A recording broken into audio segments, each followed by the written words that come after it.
Thank you and welcome. For the next 25 minutes or so, I'll be talking about engineer-led security and how I took an engineering group to secure by default and secure by design, and how that helped bring engineering to a place of trust, delivery, and security. My name is Dan Abel, and I've been a coder, an engineer, and a consultant for around about 30 years. I've made a lot of mistakes, and I've learned a few things on the way. I work at Pleo as a senior staff engineer, and we're remote friendly and we're hiring, just in case. So this is a story from a previous job that I'm really excited to tell. I didn't know how cool it was while I was doing it, so I was just doing it, and I looked back and went, oh yeah, that's some of the most interesting work I've done. So I'm really pleased to get the opportunity to share it. So I look at that work and look around today and feel it's still a problem. Security of our online services is still a problem to be solved. There's a need for good enough security. It's ever increasing. And we all, with the economic climate, need to solve new problems of the folks we have without adding huge overheads to and burdens to our teams. And as this is a team topologies conference, I encourage you all to think about, are platforms just for holding and abstracting infrastructure complexity, or are they for more than that? And when we shift cognitive load, are we shifting responsibility, and is that okay? Probably come back to those at the end if there's time. So, point of safety.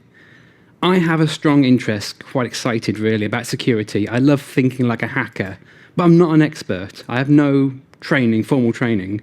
And this talk doesn't suppose anyone here are security experts. It supposes that we all want to solve the security challenges our companies and products face and be getting things done well experts. So, it's audience participation time. Sorry, if you didn't like that, you should have been in the other room. So everyone put a hand up, left, right, both. I don't mind. Let's see some hands.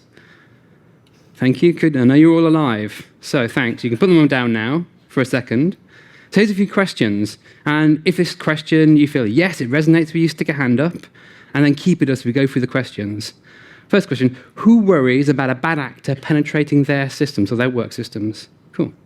Keeping your hands up. Who worries about an official body issuing fines or taking away your license to operate? And who worries about their engineering teams? They might not be ready to control these risks. Yeah. These are reasonable worries.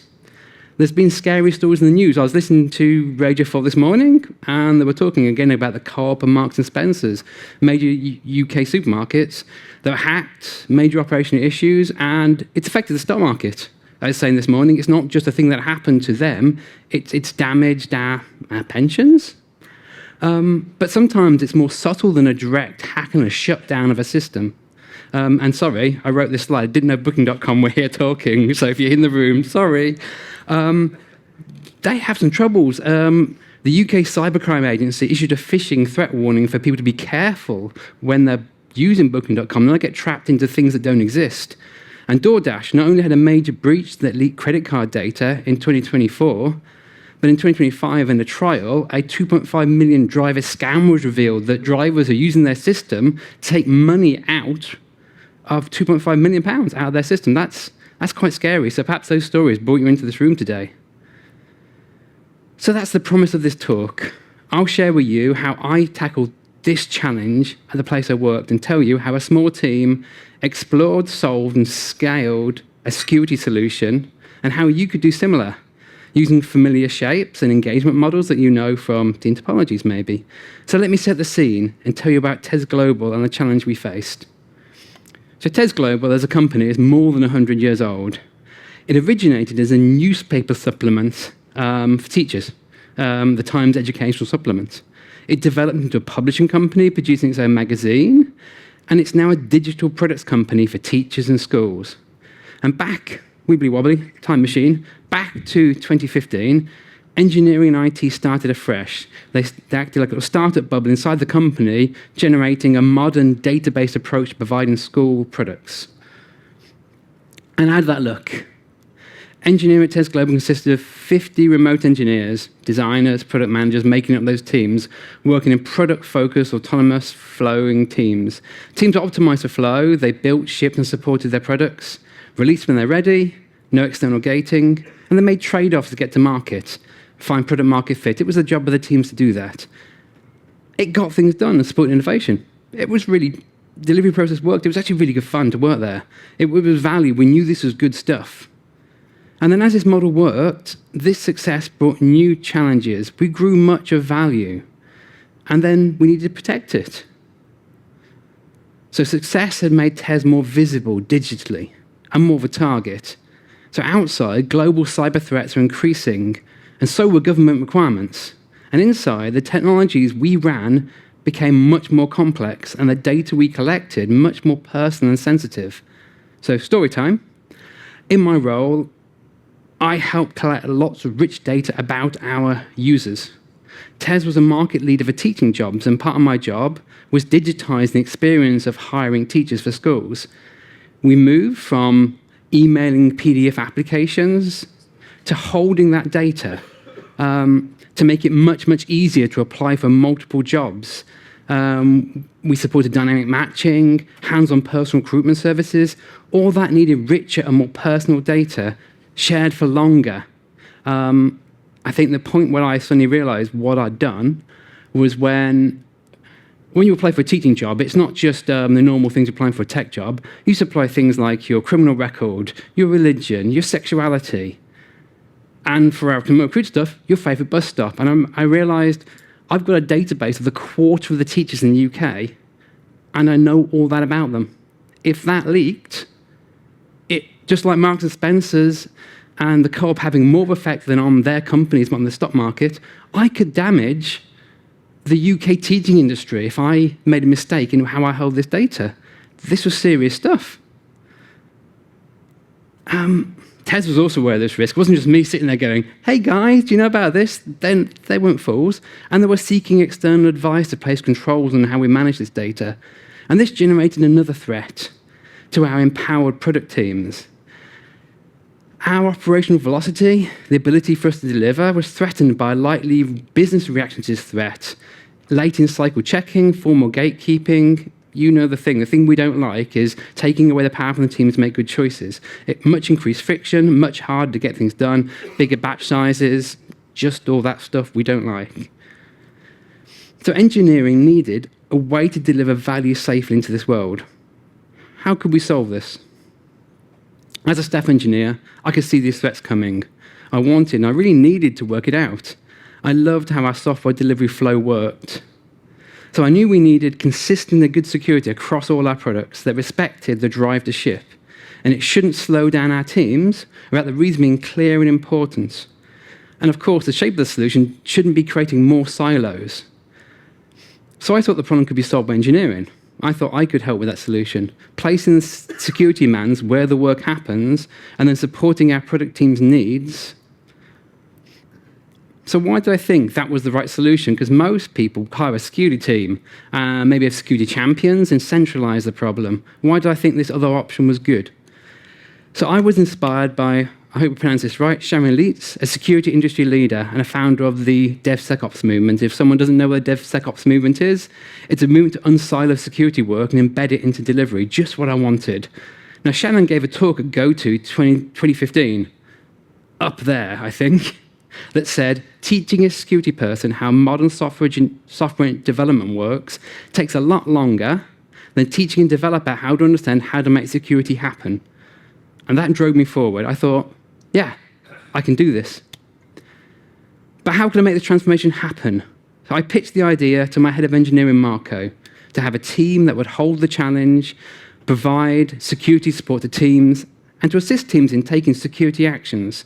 He liked it. We worked in a shape and a charter together. He suggested the team should also own TES's authentication or authorization stacks to keep connection and context. By operating one of the most security assets, we'd learn what the problem was.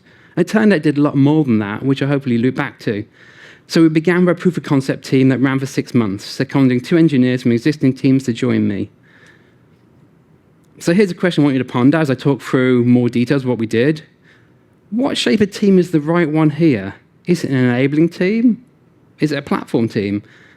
Should they be facilitating, collaborating, or providing security as a service? So hopefully keep thinking about that as we walk through what we did, and we'll come back to that at the end. So there's a few things we need for success. We need people. We need a strategy or a plan, a recipe to get there, engagement models so we can collaborate well and clearly, and maybe some useful technology. So let's talk about the key parts of this, how we got it done. So we talked about seconding 2 engineers. That was Tom and George. They joined me from other teams in TES and formed the initial team, and they aced it. And after the 6-month proof of concept, I was asked to hire 2 engineers and make the team permanent. It was really successful. It really solved the problems we had. So in came Emily and Charlotte as permanent team members. Now I'm showing these people because they're part of the story. It wasn't just me solving this problem, it was these people solving the problem. But I also want to make clear, these were not security engineers. We didn't check their secure bona fides and what they knew. We checked if they were good at engaging with the people that wanted to understand a new domain. Because that's what we do as engineers. We enter new domains and learn about them and solve the most key problems. We ask, as Dave finally said earlier, how are we going to measure this success and then steer through measuring success and failure, running experiments to solve the problem? And that's what these engineers did. And that's why this is a general problem we can solve for security, not just limited to a few experts who know all about cybersecurity. So real-world planning is not simple. The map is never the territory. We often have to discover the work by doing it. And our engineering team was our strategy to solve the problem, to work out what the right shapes were and what we needed to explore, navigating the terrain, how to engage with our teams. So we listened to ourselves and our experience, our security experts in the organization. One of the funniest things was when we started this, I didn't know there were experts in the organization that covered risk, external security, compliance. As 50 engineers, we'd never spoken to any of them. And yet there they were when I went and found them. And I'm doing a tangent. Tangents happen with my brain. I'll go back there in a minute. It was final part of the job was building the connective tissue. So engineers didn't go, well, I've got this problem. I wonder what it is. They went, this is a compliance problem. I'm going to speak to compliance.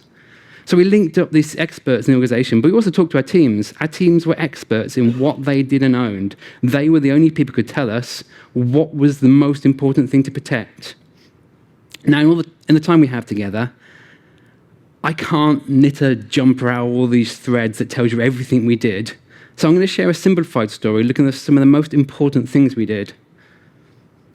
And so here's a simplified thread through the space we navigated, highlighting the value in platform and in education, running from what we talked about, chartering the team, identifying the missions of a wide group of stakeholders, building that knowledge that is collective around all the teams, and journeying to help the teams choose their own security adventure so they can go forward independently. We've got rid of the silos that maybe we've built upon the way. Let me walk you through these key steps. We knew our North Star.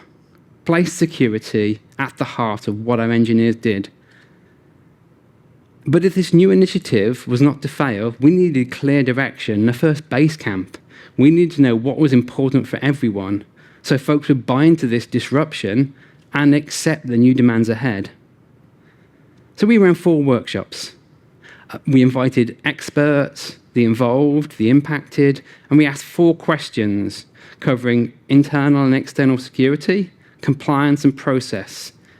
There's a lot I can't quite pack in this talk, but I have written it up. There's a blog post. There will be a link at the end. If you want to take a photograph, that's super cool. It was a week of preparation and hours of meetings, but it really, really helped get everyone both finding what we need to do and getting buy-in that people agreed to do this. Getting product on board was probably the hardest thing, but most important to have product people in this meeting, that we weren't blocking them from building the next whiz-bang thing, but we were protecting them. And it was worth it. We found strong agreement, buy-in and direction. We found the right people to form our stakeholder steering group.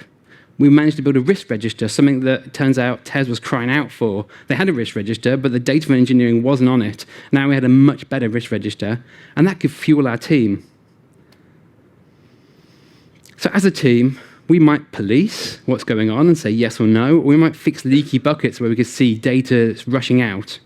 But we needed security to happen when we were not there. We needed to move to a secure by default engineering process, and that was our first big goal, for our teams, all our engineering teams, there's 50 engineers, to give them the information they needed, provide them a path forward, and support and work with their teams towards trusting each other that we've got this security thing licked. The metaphor I like to think is we provide a rising tide that raised all boats. Every engineer in the organization got better at security and was more supported at doing that security. So how did we do that? First thing we did was brought in external training for all our engineers. Our internal experts on external security and compliance. Also, first train the engineering security team, and then we could filter that down and saying, that's great, those 4 points, that's what every team needs to hear right now. And we talk more about the risk and consequence of holding data. We shared the stories you can see in the news when people were attacked. The classic story, I think British Airways, where for 2 years they leaked credit card data because someone hacked the CDN where they got their front-end resources from. Sometimes scary stories are really useful to motivate if they're honestly told. So it's really, do think about story. If you're going to do this, think about storytelling. It's incredibly powerful. So how do we scale our support to the teams? So we gave all our engineers a paved path to control the risk, this secure by default paved path. A new way of working, thinking about security, and we presented this through a guide with large friendly words on the cover. The other large friendly words. So meet Stan. Stan is our secure engineering standard, a curated guide to building secure enough products. The Stan's job was to guide our engineering teams to own security in their delivery, to understand security threats, the solutions to them, and how to work in a risky world. And the Stan had 3 sections to help our engineers think about security. So the first bit was that Stan helped our engineers think about risk, how much they need to manage it to be secure by default. We built this working with engineers and our stakeholders. Secondly, the Stan was clear about what risks needed to be managed. The second part gave teams directives to be followed, what must and should be done to build secure enough systems. If you read the highway code, I think that's a very big inspiration. It tells you what you must and should do to be safe on the roads. In the same way, this gave a similar sort of guidance. This was contributed by compliance, risk, security, infrastructure, and engineering. Everyone got to help us write this. So telling people the risks they need to protect against is not enough. That's not a platform. It's just some stuff. What the Stan also did was document the practices we had to manage risk. We crowdsourced some of the practices we already had. We added practices that we didn't have. And it lowered friction for teams to solve their problems by making the practices clear and available. Every directive must have a practice linked. So engineers could go from must do to done really easily. I guess it was trying to build a security flow. And this brought our engineers supporting technologies and tools. Some we built, others we just brought attention to that were already there. This first version of the Stan was very much a baseline of quality that we needed everywhere. It was very much inspired by things like the OWASP Top 10, which is a consensus of the top 10 web security risks that's written up every 4 or 5 years. So what did this do? It set a clear, achievable goal for every team. It introduced new concepts and techniques, and it built a shared vocabulary so we could start to have better security conversations, more effective, efficient conversations, but also grew independence, so the teams were there to solve this problem. It leveled expectation across the teams at TES, and we saw how security-minded questions and conversations grew. In our Slack, we create security rooms, and then we could invite people to have the conversations in public, and we could see how these conversations matured. That was one of our measures of success, that people had better conversations. But we wanted other ways to measure if we could. So we borrowed a rule, trust but verify. We put some very simple measuring in place. We asked what could we measure that give us good signals that people were starting to get better at this security thing. And it allowed us to see how teams, it also helped teams see how secure they were. And our focus was around third-party libraries, software versions, known vulnerabilities, where teams were reacting to information around them correctly. And we shared this data with teams and reported it to the head of IT and engineering. And this allowed us to measure impact. We could see that vulnerability management improved. And when folks could not, our reporting said we could go and talk to them about it and understand what was slowing them down about reasoning about security. So all teams had a secure by default paved path. Security had shifted left. We were safe from the most usual threats out there. Were we done? No. The default only covered the basics. TES had many high-risk areas, like this teacher database I talked about, where this was not enough. So we've said some of our teams had complex data needs. The risk went beyond what a default paved path could secure. To raise our standard expectations too high would require too much work for the teams. They would get they'd either spend too much time in security, or we'd devalue the need for security by making people do work they didn't need to do. We'd lose their hearts and minds by over-demanding. Instead, we chose to be selective and help teams choose a good default for their needs. So first, we built a rising tide to raise the whole sea. And now we're putting energy into building a lock, like a canal lock, where we can focus on raising certain product security standards a little bit higher than that of the sea. We asked our teams to grade for the risk category of data they held. As you can see here, I saw people looking at it. You can see that we had 3 classifications. How secure do you need to be? And then we collaborated with some teams, expanded the tooling and what the stand needed to provide advice on, giving a second pay path that covered higher risk data offerings, adding in more secure design, data management protection requirements.